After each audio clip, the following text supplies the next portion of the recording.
ओम श्री परमात्मने नमः। श्रीमद् भागवत गीता जी के 13वें अध्याय का महात्म। श्री महादेव जी कहते हैं, हे पार्वती, अब 13वें अध्याय की अगाध महिमा का वर्णन सुनो। उसको सुनने से तुम बहुत प्रसन्न होगी।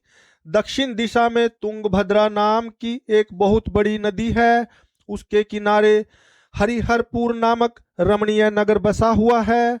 वहां हरिहर नाम से साक्षात भगवान शिवजी विराजमान हैं, जिनके दर्शन मात्र से परम कल्याण की प्राप्ति होती है।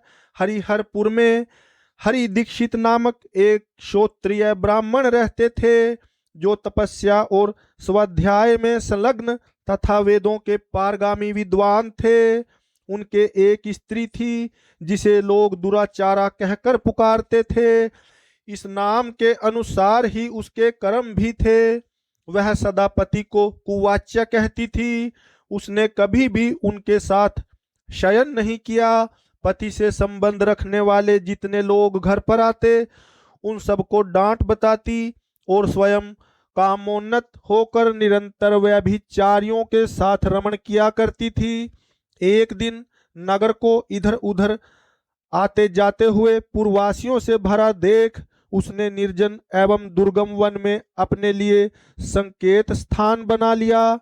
एक समय रात में किसी कामी को न पाकर वह घर के किवाड़ खोल नगर से बाहर संकेत स्थान पर चली गई। उस समय उसका चित्त काम से मोहित हो रहा था।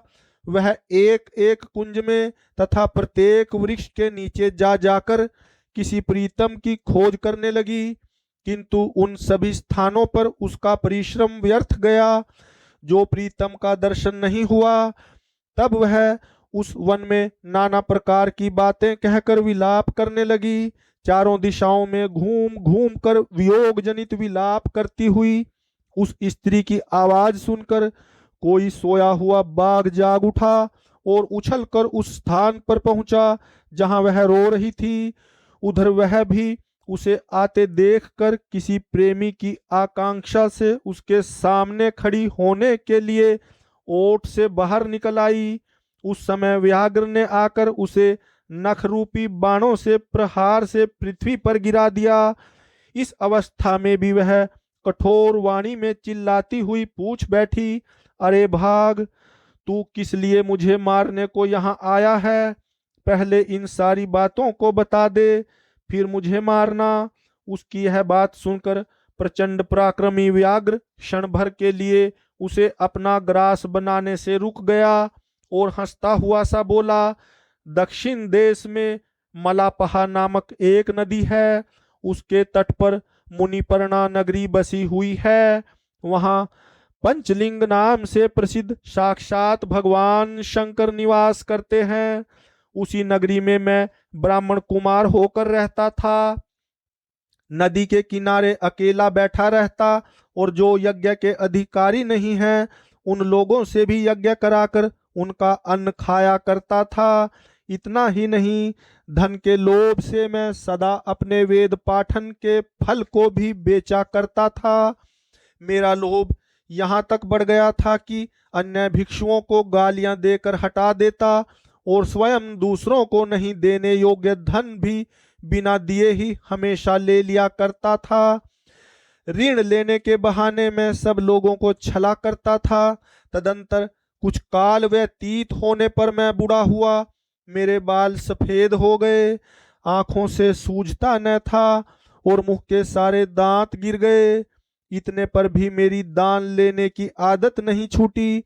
पर्व आने पर पति ग्रह के लोभ से मैं हाथ में कुश लिए तीर्थ के समीप चला जाया करता था। तत्पश्चात जब मेरे सारे अंग शिथिल हो गए, तब एक बार मैं कुछ धूर्त ब्राह्मणों के घर पर मांगने खाने के लिए गया। उसी समय मेरे पैर में कुत्ते ने काट लिया। तब मैं मूर्छित होकर क्षण भर में पृथ्वी पर गिर पड़ा। मेरे प्राण निकल गए। उसके बाद मैं इसी व्याघ्र योनि में उत्पन्न हुआ। तब से इस दुर्गम वन में रहता हूँ तथा अपने पूर्व पापों को याद करके कभी धर्मिष्ठ महात्मा, यति, साधु पुरुष तथा सती स्त्रियों को मैं नहीं खाता। पापी, दुराचारी तथा कुलटा स्त्रियों को ही मैं अपना भक्ष्य बनाता हूँ। अतः कुलटा होने के कारण तू अवश्य ही मेरा ग्रास बनेगी। यूं कहकर वह अपने कठोर नखों से उसके शरीर के टुकड़े टुकड़े करके खा गया।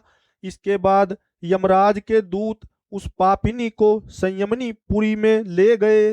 वहां यमराज की आज्ञा से उन्होंने अनेकों बार उसे विष्ठा, मूत्र और रक्त से भरे हुए भयानक कुंडों में गिराया। करोड़ों कल्पों तक उसमें रखने के बाद उसे वहां से ले आकर 100 मनवंतरों तक रौरव नरक में रखा। फिर चारों ओर मुंह करके दीन भाव से रोती हुई उस पापनी को वहां से खींचकर दहनानन नामक नरक में गिराया। उस समय उसके केश खुले हुए थे और शरीर भयानक दिखाई देता था। इस प्रकार घोर नरक यातना भोग चुकने पर वह महापापनी इस लोक में आकर चांडाल योनि में उत्पन्न हुई।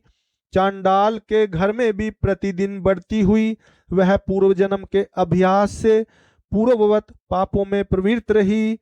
फिर उसे कोढ़ और राजयक्ष्मा का रोग हो गया। नेत्रों में पीड़ा होने लगी। फिर कुछ काल के पश्चात वह पुनः अपने निवास स्थान हरिहरपुर को गई, जहां भगवान श्री शिव के अंतःपुर की स्वामिनी जम्बका देवी विराजमान है। वहां उसने श्री वासुदेव नामक एक पवित्र ब्राह्मण का दर्शन किया, जो निरंतर श्रीमद् भागवत गीता के 13वें अध्याय का पाठ करता रहता था। उसके मुख से गीता का पाठ सुनते ही वह चांडाल शरीर से मुक्त हो गई और दिव्य देह धारण करके स्वर्गलोक में चली गई। ओम जय श्री हरि।